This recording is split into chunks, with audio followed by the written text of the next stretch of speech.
আগামী 17ই মে শনি রেবতী নক্ষত্র অর্থাৎ বুধের নক্ষত্রে প্রবেশ করছে। কোন কোন রাশির জাতক জাতিকা কিংবা কারা এই শনির রেবতী নক্ষত্রে গমনের জন্য দুর্দান্ত ফল পেতে চলেছে জানবো। নমস্কার, আমি কৃষ্ণ ভারতী। রেবতী নক্ষত্র অর্থাৎ 27তম নক্ষত্র। আমরা জানি মীন রাশির শেষ ভাগ হচ্ছে রেবতী নক্ষত্র। আগামী 17 তারিখ শনি কিন্তু বুধের এই রেবতী নক্ষত্রে অবস্থান করবে প্রথম পাদে। আমরা জানি রেবতী নক্ষত্র কিন্তু মানব দেহের গোড়ালিকে নির্দেশ করে।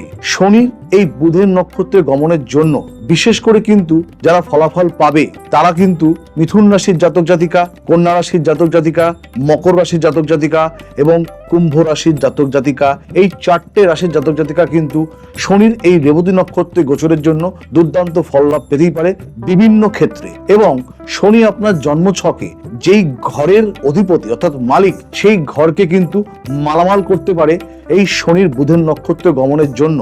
কারণ শনির বুধের নক্ষত্র সব সময় কিন্তু শুভ ফল দিয়ে থাকে।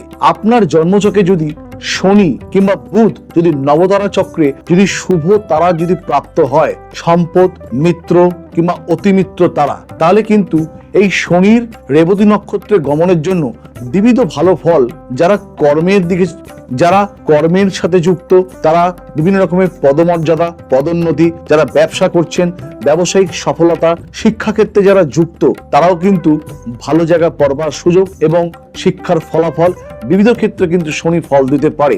জন্মছকে যদি আপনার শনি বুধের যদি কোনো সহাবস্থান থাকে, তাহলে শনির এই নক্ষত্র গোচরের জন্য দারুণ ফলাফল কিন্তু মিলতে চলেছে।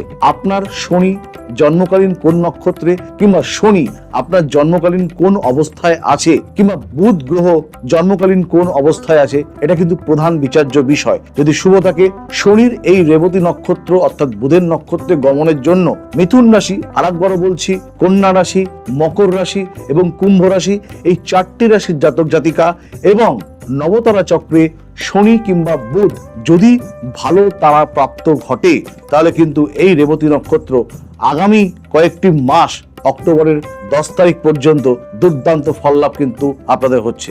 জন্মছকের পূর্ণাঙ্গ নিরীক্ষণ করিয়ে নেবেন। প্রত্যেকে ভালো থাকবেন। নমস্কার।